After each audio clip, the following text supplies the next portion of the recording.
¿Sabes qué es lo que le jode más a los ejecutivos de Hollywood? No solamente los gritos de los accionistas, ni siquiera los insultos de Twitter. El sonido que realmente les jode es el ruido del aire acondicionado de una sala de cine vacía por la noche de estreno. Y este fin de semana, hermano, fue lo único que se escuchó en las proyecciones de Bob Esponja. Estamos hablando de 26 años de dominación cultural, de una marca que ha vendido miles y miles de millones de mochilas, loncheras, juguetes, videojuegos incluso, unos personajes que son reconocibles en casi todos los países del mundo. ¿Y para qué? Para acabar con una apertura miserable de 16 millones de dólares. Y a ver, para nosotros es mucha plata, pero para ellos, y para que entiendan la magnitud de todo este desastre, una película de Paw Patrol, escuchen bien, Paw Patrol recaudó más dinero por accidente, sin querer, que lo que Bob Esponja acaba de hacer con toda la maquinaria de marketing detrás. Es simplemente triste, es patético. Y claramente ya hay excusas. Si lees los medios tradicionales, pues te van a decir que fue culpa del clima, que la gente está ahorrando, que Avatar les quitó la pantalla, que bla bla bla bla. Nadie, absolutamente nadie de la industria quiere decir la verdad. Nadie quiere decirle al rey que está desnudo. La gente no dejó de ir al cine porque estuvieran ocupados. La gente dejó de ir porque la marca Bob Esponja se ha convertido en un cadáver, un zombie inyectado ¿con qué? Con una estupidez tan extrema y activismo tan ridículo,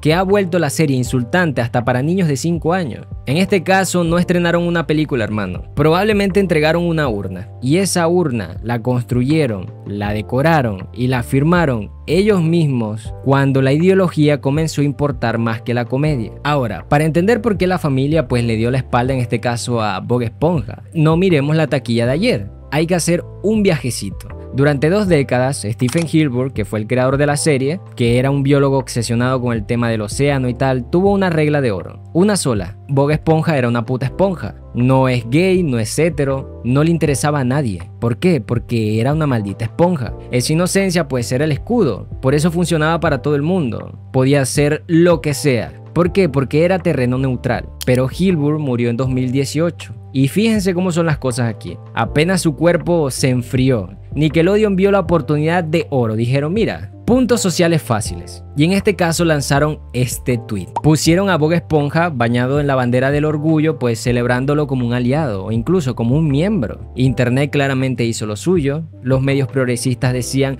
por fin, Bob Esponja es queer y es hermoso. Y los ejecutivos ya para ese entonces de Paramount pues se dieron una palmadita en la espalda pensando que eran unos genios. Pero cometieron un error. Rompieron el pacto de los padres. O sea, gente, los padres tienen tolerancia a muchas cosas. Toleran el ruido, toleran el merchandising caro, pero lo que no toleran es que una corporación de mierda use un dibujo que es para los niños para hacer proselitismo político sobre sexualidad, sea la que sea. Al politizar a una esponja, cabrón, alienaron a una gran parte de la audiencia. De repente Bob Esponja dejó de ser ese programa seguro, ¿no? Donde pones a tus hijos ahí al frente de la televisión y los dejas ver. Simplemente se convirtió en ¿qué? En otra batalla de esta guerra cultural.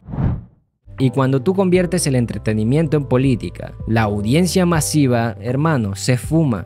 Y si te pones a pensar, ese tweet no vendió una sola entrada extra. Pero les digo una cosa, convenció probablemente a muchos padres a no dejar ver a sus hijos Bob Esponja. Pero si todo este activismo jodió bastante la serie, la decadencia creativa es lo que los ha llevado a ser lo que son hoy por hoy. Porque hablemos de la flanderización. Por si no conoces el término, es cuando un personaje pues es consumido prácticamente por un solo rasgo de su personalidad. ¿Hasta qué? Hasta volverse insoportable. Y nadie, ojo, nadie ha sufrido una flanderización más brutal que la gente de Fondo de Bikini. Porque hagamos memoria, las primeras 3 temporadas eran buenísimas. Patricio pues no era un retrasado mental clínico, era un tipo pues raro, que hacía las cosas raras, era un poco tonto y todo el rollo, pero era la gracia, ¿no? Te reías con él y no de él. Bob Esponja pues no era un psicótico, era un adulto ingenuo, optimista incluso se le diría, que solamente quería hacer cangreburgers. Y todo el humor venía de la situación, del diálogo, de la ironía, de todo eso pues. ¿Y qué tenemos ahora? Han convertido a los personajes en idiotas clínicos. Por ejemplo, en los episodios modernos. Y esto se nota una barbaridad en la película. Los personajes no hablan, los personajes gritan todo el tiempo. Parece que los guionistas de ahora creen que hacer comedia no es hacer caras raras. Tienen esa obsesión enfermiza con el humor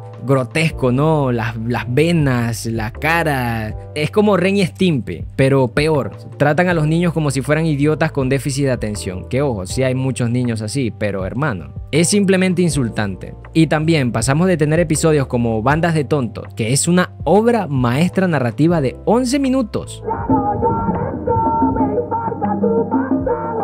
¿A qué? A tener ruidos, epilepsias visuales y mierdas locas por todos lados. Y esta estupidez extrema, porque es lo que es, alejó a gran parte de la audiencia. En este caso, pues nosotros, los adolescentes, los adultos jóvenes, ¿no? Que crecimos con la serie. Antes, mano, tú podías tener 25 años y ver Bob Esponja. Pero hoy por hoy, ver un episodio de esos, cabrón, es una tortura. Y eso, hermano, es la misma audiencia que en este caso Paramount esperaba que pagaran $15 para ver la película. El spoiler. La gente no fue, hermano. Y si pensabas que un tweet político era una ridiculez, en este caso lo que hicieron los de Camp Coral es simplemente una barbaridad. Stephen Hilbert fue muy claro en la vida, incluso lo dijo en entrevistas. No quiero que Bob Esponja sea un niño. No quiero spin-off, no quiero que se diluya la marca. Mientras estuvo vivo, pues se respetó eso. ¿Por qué? Porque lo necesitaban. Pero no lo habían enterrado cuando Nickelodeon dijo, vamos a sacar Camp Coral. En este caso, una precuela de CGI que muestra a Bob Esponja y a sus amigos de niño en un campamento. Hicieron exactamente palabra por palabra lo que el creador no quería. Y ojo, no es que tuviera una gran historia tampoco. Era la misma mierda, pero con otra animación. Luego te sacaron el show de Patricio. Ay, Dios mío, qué puta... Es que es una puta mierda. Es que de verdad, qué verga tan mala. Convirtieron todo eso que nosotros recordábamos en ¿qué? En mierda. Y aquí es donde entra la nueva película, que gente no se siente como cine. Se siente como otro pedazo de contenido sacado ¿de dónde? De la serie actual. Y si comparas la película de 2004 con la del 2025, hermano, la del 2004 tenía personalidad, tenía fuerza, tenía sombras, tenía escala. Se sentía como una película de Bob Esponja. La nueva, bueno, parece que un videojuego, una animación de un videojuego, una cosa así. Iluminación súper plana, las texturas muy raras. La verdad es que para nada buena. Y esto nos lleva también a otro factor externo que hace que este fracaso sea más fuerte. Mientras Nickelodeon se dedica a poner la bandera en su perfil de Twitter, el anime y otro tipo de animaciones pues se los culiaron. Tengamos en mente que este fin de semana David, la película sobre la historia de David de la Biblia, hizo casi 6 millones más en taquilla. También tenemos a Zootopia 2 que la está rompiendo. También este año tuvimos Demon Slayer, tuvimos One Piece, tuvimos Jujutsu Kaisen. En este caso pues los niños y los adolescentes están mirando en masa ese tipo de entretenimiento. ¿Y saben por qué? Porque ese tipo de entretenimiento los respeta. Tienen personajes que crecen, villanos que dan miedo. Eso de los sermones políticos no existe. Y no tratan a la gente como si fueran incapacitados. En este caso Bob Esponja en su actual estado, hermano, representa todo lo que está mal con la animación occidental moderna. Es sumamente condescendiente, es muy segura, muy aburrida. Es como una marca que les da miedo a los activistas de Twitter, pero no tienen miedo a espantar a la gente que sí ve su programa. En este caso pensaron que les iba a salir bien la jugada, pero no les salió para nada bien. Entonces, 16 millones de dólares, gente. Ese número debería estar desde el lunes en la mesa de los ejecutivos de Nickelodeon, porque esa es la prueba clara de que fue un fracaso. Bob Esponja no fracasó por la economía, no fracasó porque hayan otras películas estrenándose, no, hermano, sino que traicionaron la visión original, traicionaron la inteligencia de la gente y también traicionaron la calidad visual. ¿Es triste? Sí, es triste, porque a muchos de nosotros pues nos gustaba. Pero el actual Bob Esponja, gente, es un impostor. Es simplemente una marioneta más de toda esta cultura moderna. Y bueno, quizás sea mejor así. Tal vez sea hora de que el fracaso sea tan grande, tan abrupto, hermano, que tenga que cancelarla. Porque genuinamente yo prefiero recordar cómo era Bob Esponja a ver lo que es hoy por hoy, que es una basura. Pero bueno, dime tú qué opinas al respecto. ¿Crees que el fracaso de esta película, por qué fue? ¿Crees que fue por el tono? ¿Crees que fue por la época? ¿Crees que fue por la animación? Dale me gusta, suscríbete y nos vemos en el siguiente video.